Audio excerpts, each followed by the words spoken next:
Hello everyone, Charles Watts here, the Arsenal correspondent at Goal, joining you on Thursday if you're over in the UK. The start of a very long weekend, Jubilee bank holiday today, tomorrow, then the weekend. Sun's out, glorious time to be around here. If you're going to be enjoying the celebrations anywhere, have fun. And if you're not and you're like me watching the cricket at the moment, then again, enjoy some nice early celebrations. 3 wickets down already. Super Jimmy Anderson, Stuart Broad of a wicket as well. Who knew those two could bowl? Who knew, eh? Rocket science. Well done, England, for bringing them back. Anyway, I'm sure you don't want to hear me talking about the Jubilee weekend or England cricket. So let's talk about Arsenal, shall we? And I wanted to start today's video on Gabriel Martinelli. Later on, I'm going to end this video talking about Arsenal player of the season, going through who I think it's going to be, or who I want it to be, who deserves it, that sort of thing. We're going to start with transfers, because obviously transfers is what everyone cares about at the moment. Although, having said that, not too much going on when it comes to Arsenal or elsewhere. I'm getting so many questions. I had someone send me a message on Twitter this morning saying, Charles, give me some transfer news. We're all starving. It's like, God, the season only finished a week ago. You're starving already. This summer's going to be a long old summer if you're starving already. It will happen. You just got to be a little bit patient. You've got to remember as well, it's international football at the moment. Loads of the players who Arsenal are after at the moment, Tielemans, Gabriel Jesus, they're all over with their international teams anyway. So nothing's going to happen really at the moment. It's just keep calm, patience, and all that. But anyway, having said all that, now I'm going to talk about transfers. And there's rumours going around at the moment, a few reports, I think it's sort of stemming out of Italy at the moment, that Gabriel Martinelli and Juventus could be interested in Martinelli with Dybala leaving. And I don't know if they're true anyway, so that's not what I'm talking about. But it's just the fact that Martinelli is going to start generating headlines. I think it's something we're going to have to get used to at the moment. Certainly with him and Bukayo Saka, it's all going to be sort of revolve around their contract situation. We know they've only got 2 years left on their deals. They're both clearly very talented young players. In Saka's case, probably the best player Arsenal have got at the moment, even though he's only 20. And until these contract situations are sorted, I think we're going to be seeing it pop up more and more. I mean, the story in Juventus at the moment is that they want him, like I said, to possibly replace Dybala. Is on their list. The reports are saying that Juventus are willing to offer Arthur Melo as part of the deal. Obviously, he was a player that Arsenal looked to sign in January. Decided not to get it done because they couldn't agree terms with Juve. I think Juve wanted 18-month loan. Arsenal only wanted to take him on loan until the end of the season. They ended up saying no, thank you. Now, I can't see any way Arsenal would even consider something like this. So from my point of view, I don't even think Arsenal are back in for, I don't think Arthur's high up on Arsenal's list of potential midfield targets this summer anyway. I think they're kind of looking elsewhere. He was an option in January, but they wanted it to be a short-term option. The reason they didn't sign him was because they didn't want it to be a more long-term thing. So I'd be very surprised if they now revisit that interest in Arthur this summer. They're certainly looking at people like Tielemans and Neves, who's way ahead of him, Zinchenko as well, who I'll talk about later on in this video. But I just think with Martinelli and Juve, it's just the type of thing we're going to have to get used to seeing now. Now, if Mane goes to Bayern Munich, which is looking more and more likely if Bayern and Liverpool can agree a fee for Mane, because Mane wants to go to Bayern Munich, then it wouldn't surprise me at all if we start seeing an awful lot of stories linking Liverpool with Martinelli or Bukayo Saka, 2 players who Jurgen Klopp really likes. I mean, he can't stop gushing about Martinelli every time he sees him. He's gone on record so many times about it. And obviously Liverpool are going to be looking at who they want to replace Sadio Mane. And when you've got 2 players who Klopp likes and has glowingly talked about, who only have 2 years left on his contract, on their contracts, and are very young, then it's just not rocket science, is it? That they're probably going to pop up. And this is why I think it's just really, really important for Arsenal that although signing new players is so key this summer to kick things on, they've got to get those 2 nailed down, sort their futures out, stop any sort of speculation and unrest and uncertainty, and get it done. It's really, really important that these 2 players are signed to new contracts this summer, or we're just going to keep hearing more of this sort of stuff with Martinelli and Juventus. And like I said, I wouldn't be at all surprised if we start hearing a lot more about Liverpool and Martinelli or Saka as possible replacements for Mane, because it just makes sense. If you're Liverpool, of course you'd be looking at them. You'd be mad not to.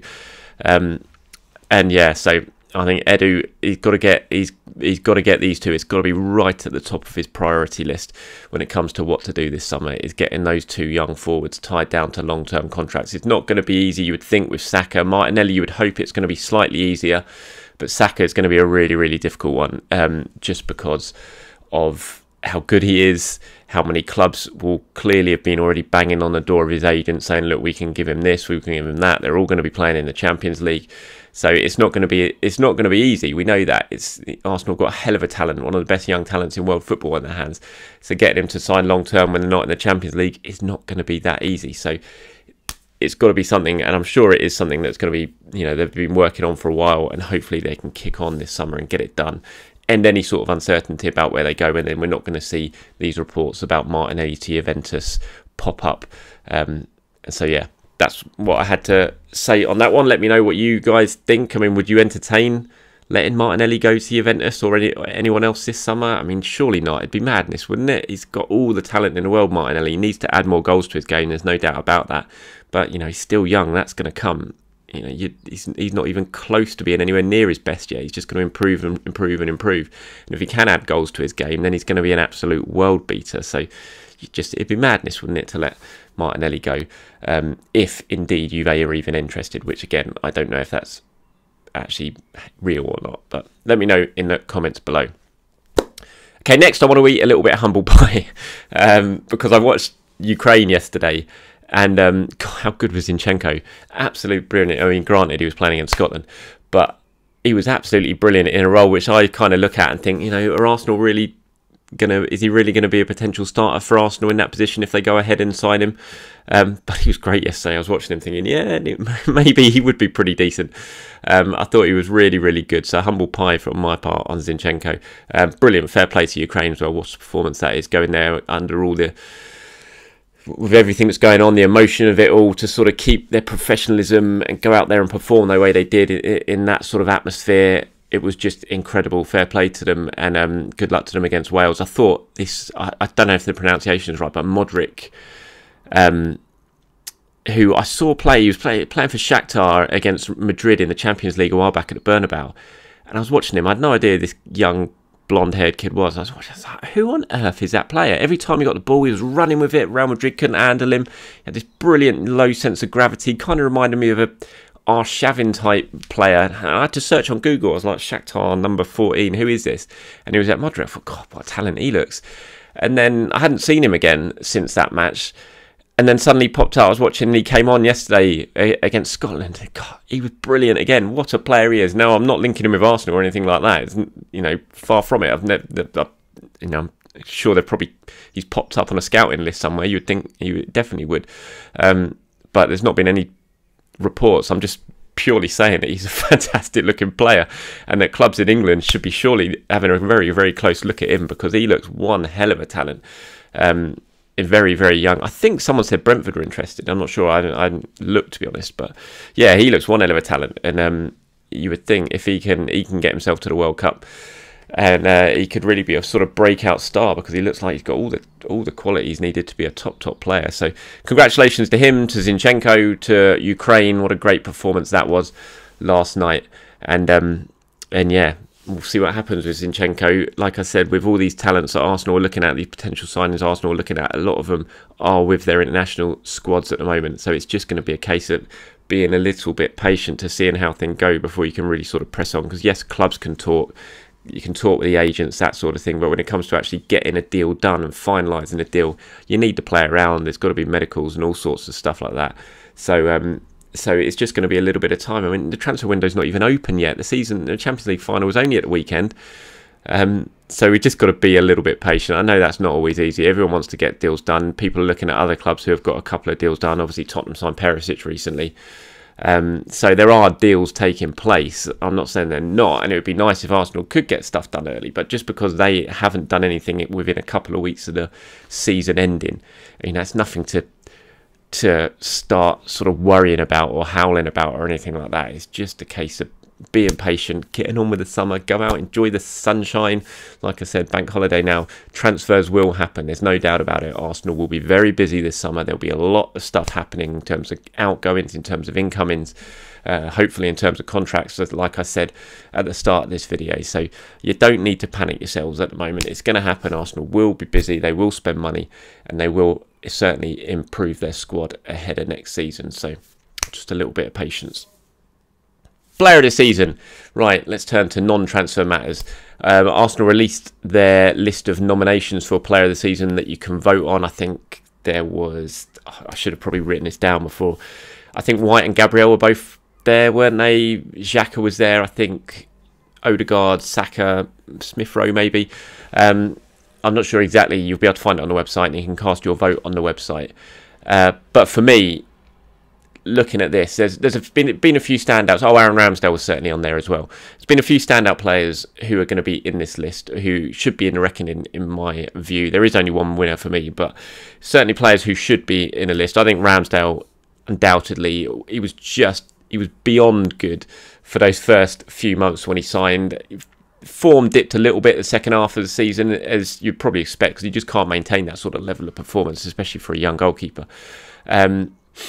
And I think it was slightly hard done by as well. He was like people have said, pretty much every shot we concede, they score. Ramsdale's not making any saves, but when you look at the allotted shots, he couldn't have done anything with any of them. They were just teams seem to just be so clinical against Arsenal during the final months of the season. But Ramsdale was great. I mean, the start of the season, some of the saves he made, the performances he put in, his distribution, but just the energy he brought to the team and the energy he brought to that defensive back line was fantastic. It made such a big impact, made so many people just eat their words completely, including me, I was very sceptical about Arsenal signing him, but he's gone on. He's been a fantastic signing, so he has to be in the running for me. I think Ben White and Gabriel as well have been two excellent players. It's a real shame that they haven't been together every single game throughout the season, because I think Arsenal would have certainly been top four had they been. There are a few injuries, there are a few reasons that they were missing the odd game. Obviously, Gabriel was missing at the start. Ben White came in, played against Brentford, then got COVID. Those first 3 games of the season would have been very different, I'm sure, if those two had formed their partnership at that point. But they've been very good. I know a lot. There's been a lot of spotlight on Ben White. £50 million. Is he good enough? Have Arsenal overspent? But I think Ben White's been a fantastic signing for his first season for a young defender who's only basically his second full season in the Premier League. I think he's a hell of a talent. I think he's going to be just a wonderful centre-back for a long, long time for Arsenal, and what I've seen in his first season has been really, really impressive.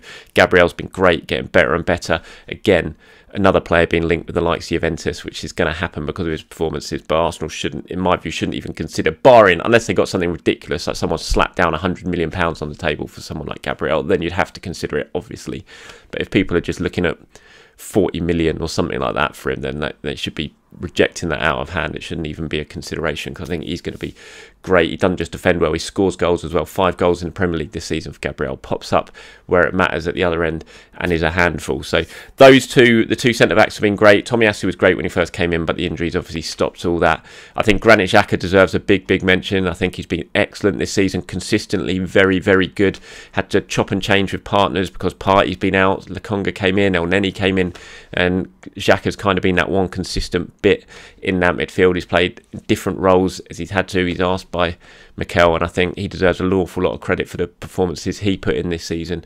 I think Martin Odegaard's been just brilliant at times. I've said it before, absolute bargain, £30 million, and he's only going to get better. I love watching Martin Odegaard, absolutely love it. He's one of those players that you can just watch all day, and just some of the stuff he does when you watch him close up, his footwork, how good he is with the ball, just brilliant signing. So he deserves a mention. Emil Smith Rowe is great for the first half of the season, tailed off in the second. He just wasn't fit for a lot of it, so he's sort of fallen out the running. But there is only one winner. Surely only Bukayo Saka can be Arsenal's player of the season. Consistently excellent throughout the season. He did dip a little bit in the final weeks, but that's understandable. He played all of last season. He played all of the summer for England at the Euros. Played all of the games in the Premier League for Arsenal this season.